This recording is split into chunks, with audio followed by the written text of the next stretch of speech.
Hey, Dad, I bought you a car. Really? Yeah, it's the Batmobile. Oh, you kidding? Yeah, it's right here.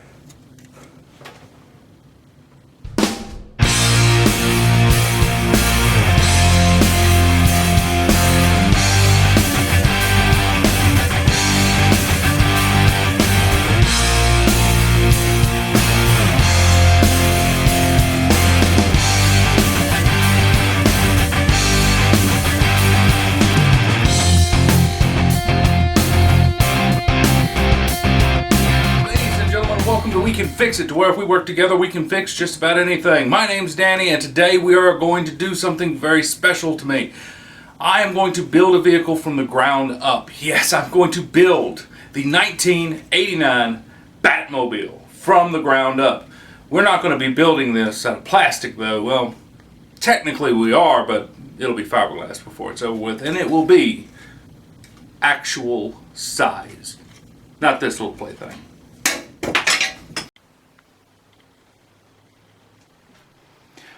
Ladies and gentlemen, welcome to my Bat Cave. This is my little shop. I haven't started it yet, but this is my little shop that I'm actually going to start working out of once we get it built. This is the 1989 Tim Burton, Michael Keaton Batmobile. I had been told over and over and over again that I could not 3D print a Batmobile. And as you can see clearly right here, this is exactly what we're going to do. So, I started out, if you can point right here, I started out with just the squares. I built this off of an Ender 3 Neo. So that is about the size of the build plate. Maybe a bit wider. It'd probably fit 3 of these pieces on it. But essentially this is an Ender 3 Neo build. And it built all of this. So after I 3D printed it, I started to weld it together, doing plastic welding. I used a soldering iron. And after I soldered all of this together, I started next with fiberglass. Yes, you're not supposed to put fiberglass on your hand. Yes, I'm touching fiberglass. And I'll probably regret that later. But, just because I'm in a very happy mood today, because I'm unveiling this, I'll show you the process. Well, next is going to be fiberglassing down through here to finish up this roll.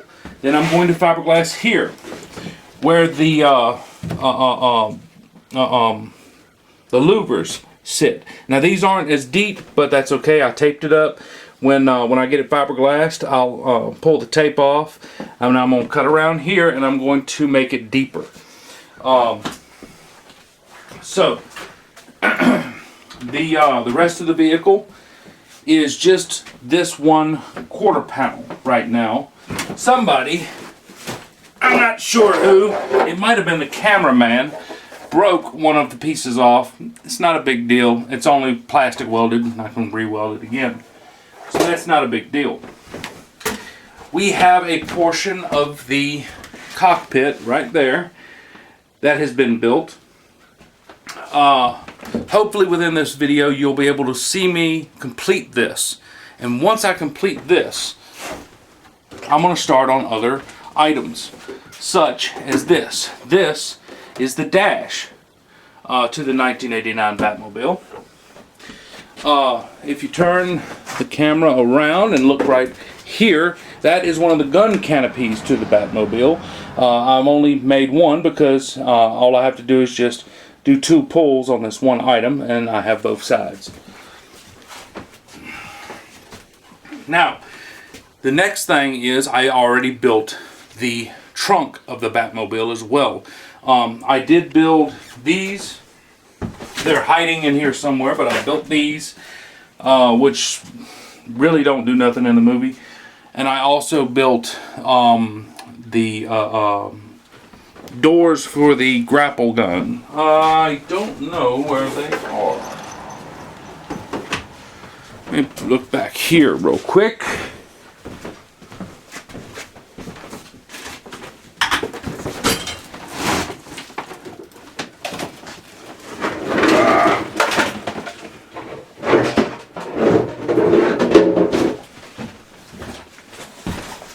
And there's one of them. So in the movie, this kicks open and shoots a grapple out of the first movie. It'll shoot a grapple out. I think it shoots a projectile out at one of the bad guys in the second movie. And that right there is the part that goes in this little corner right here, which will not be removable. So this little piece of fiberglass is going to go. And it goes just like that. The reason I made them into two separate pieces is simply because it makes it easier for the lines to look right. If you made it in one piece, the lines would not match up, and you'd have a whole lot of work in trying to sand it and get it right. The guy that created this print has got everything already kind of halfway molded to fit itself. So all I have to do is put fiberglass over top of it in one layer, and then it will fit again. And once I'm done with fiberglassing the quarter panel of the Batmobile, put it on this. This is a 2006 Suburban chassis. The Suburban chassis shares one trait with the 1989 Batmobile, which is it's got the exact same wheelbase to an inch. So it may be an inch needed or it may be an inch given. That's the best thing about having a Chevy vehicle, is I can move it forward or back just that 1 inch to make it work. The only downside to putting this together is going to be that, number one, I have a lot of takedown. This used to be a 4-wheel. I'm going to convert it to 2-wheel. I've got to redo the brakes, all of the suspension. I'm going to take out that exhaust and do away with it. We're going to run our own exhaust. It's going to be converted. It's going to have a muffler, and it's going to be dual exhaust. That gas tank, we're not using that gas tank. We're putting a fuel cell in this. We're going to take the rear end out. We're going to put 410 gears in the rear end. We're going to rebuild pretty much the entire rear end, repaint the whole thing, and have it all nice and pretty for the Batmobile's reveal of that 1/4 panel. The next portion of this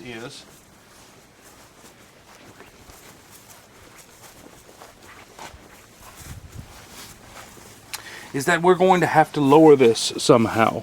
And you can kind of see it's real grainy and it's flaking all up.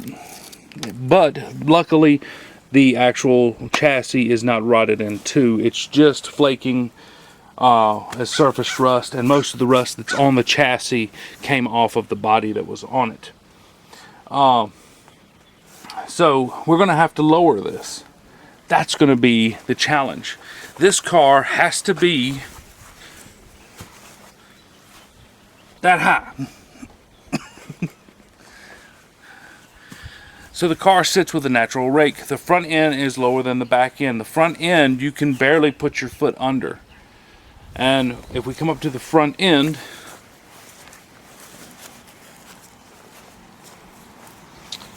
I can put my foot under this fairly easily.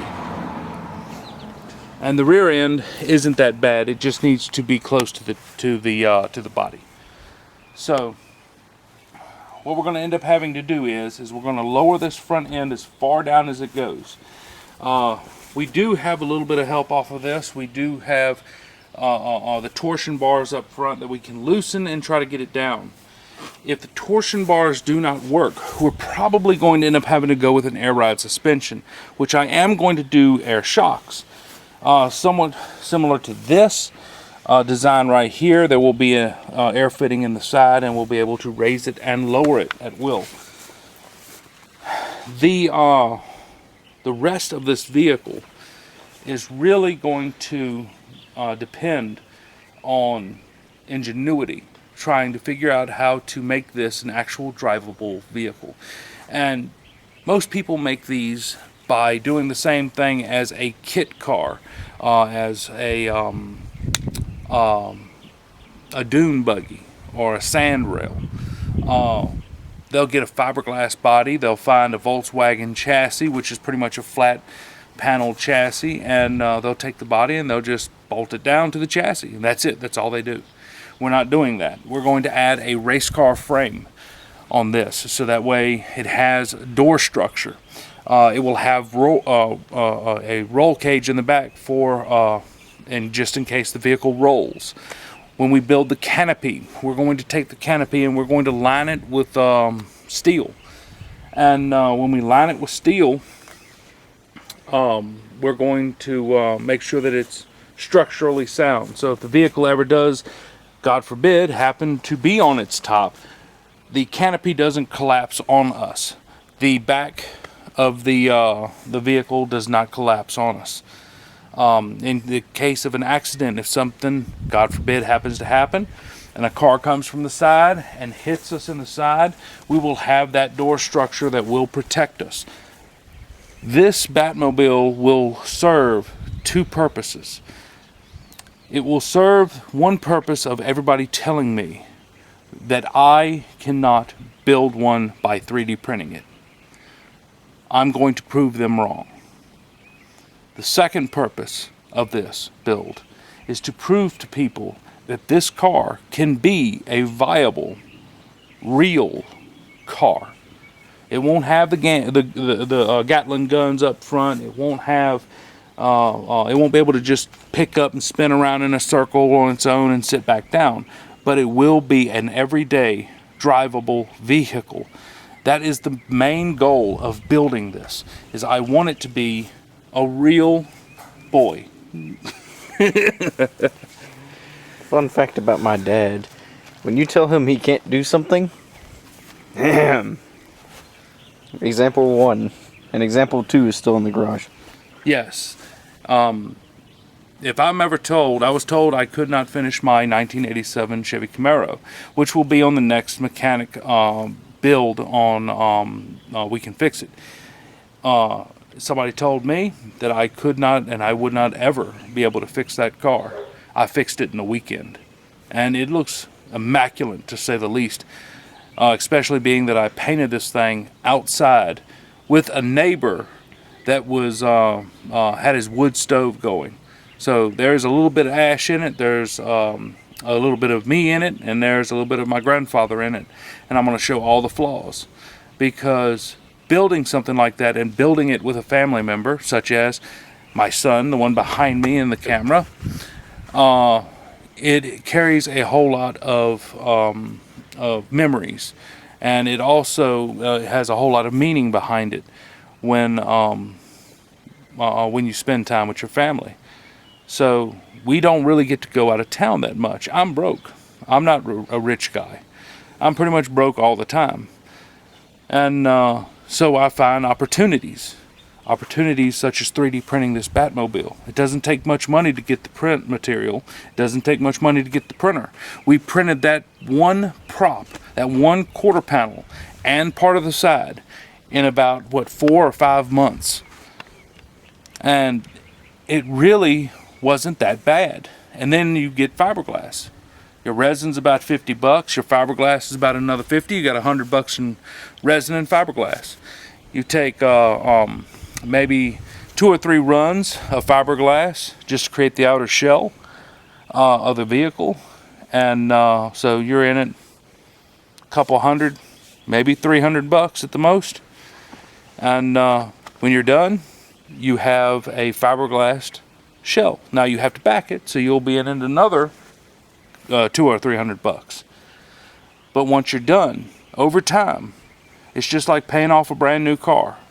Every payment, you get closer and closer to the finished product. When you buy a car, it's every payment, you get closer and closer to owning it. And if you look in that shed, I am that much closer to owning the Batmobile.